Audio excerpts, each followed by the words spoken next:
Rabbi Yechiel Michal Epstein was the author of an encyclopedic work of halakha called the Aruch HaShulchan. Here's one volume, pulled at random from the shelf. This is what it looks like. This is what he looks like from his recently published biography by Rabbi Eitan Henkin, who was killed tragically in a terror attack several years ago. The biography was published actually after his death.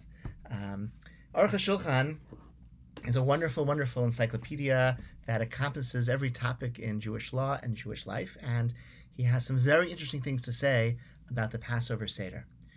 According to Aruch HaShulchan, the essence of the wicked son's challenge, Ma ha'avodah zot lachem, what are you doing all this stuff for, is the claim that since you, he says to his parents, did not personally leave Egypt, you are therefore not personally obligated to observe mitzvot.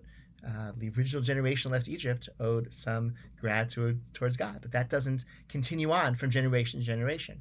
And the response to the wicked child is that no, the subjugation that we owe God on account of being redeemed from Egyptian slavery is something that is passed on from generation to generation and includes us. That's why we have to see ourselves as though we left Egypt, so that we see ourselves as being personally obligated to God and to God's Torah. And the proof that the Aruch HaShulchan marshals to support this understanding is that the response to to our children, as we tell them the story of Egad Levincha b'yom, you shall tell your children on that day. That's what we say to the wicked child. It's because of what the Lord did for me. Okay, Asa Hashem li b'tzeitim, God did for me when I left Egypt. That's what we say to the wicked child. But a few verses later, what does the Torah say? When the Lord has brought you into the land of the Canaanites as he swore to you and to your fathers and has given it to you. That section of the Torah concludes with the entry into Eretz Yisrael. So this verse can't be speaking about only one generation, since the generation left Egypt and the generation that came into Eretz Yisrael were two different generations without overlap. And so right there in the Torah itself, very clearly, when it's describing the retelling of the story, okay, there's nobody who can say, this is what God did for me when I left Egypt so that we could go to Israel.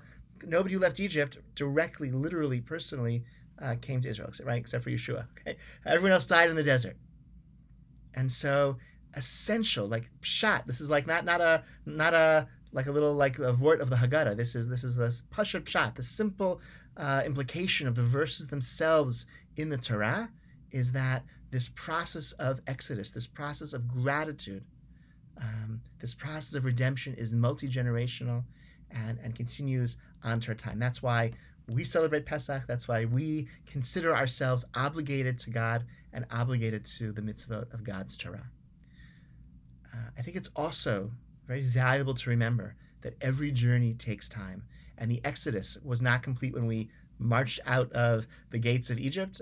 Right, our destination in the land of Israel was a destination that was not reached until 40 years later. It was an entirely new generation that actually reached that goal. And of course, Jewish history didn't end there and continued on with triumphs and failures and exiles and returns for thousands of years unto our own time, unto our own generation.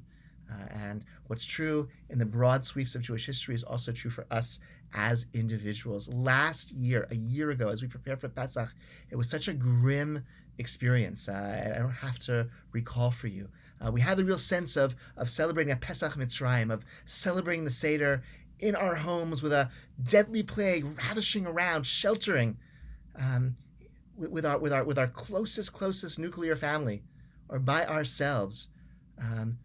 Hoping for it to be safe and sheltered as death and destruction reigned outside the doors. Real Pesach Mitzrayim kind of experience. This year, thank God, we're in a much, much better situation. The risk is still great, and the losses are ongoing and frightening. And there was a dramatic uptake in COVID cases in Chicago just in the last 2 weeks. We got to continue to be careful. But there's a light at the end of the tunnel, and there's a tunnel. Things are better. But we have to remember that we're not gonna just bounce back. As I said in other contexts recently, we're not gonna bounce back and things will be as they were before.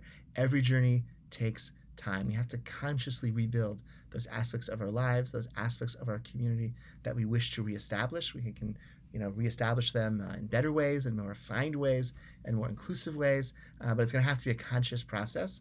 And for ourselves, like as vaccination spreads, people are not, everyone. Some people are like rushing. I have a vaccine. Let me, hug everyone I haven't hugged in years. And some people are being vaccinated and still feeling very, very anxious leaving their homes. So that's really very natural. Every journey takes time. Every journey takes time, but we have a goal and we're on our way, and step by step we will get there. So I wish you a safe and healthy Pesach, and a Pesach with joy of being able to celebrate the Festival of Freedom, joy in being able to sit at the table and perform mitzvot, and joy as well in knowing that even better days are coming ahead in the weeks and months to come. Okay, Shabbat Shalom and Chag Sameach.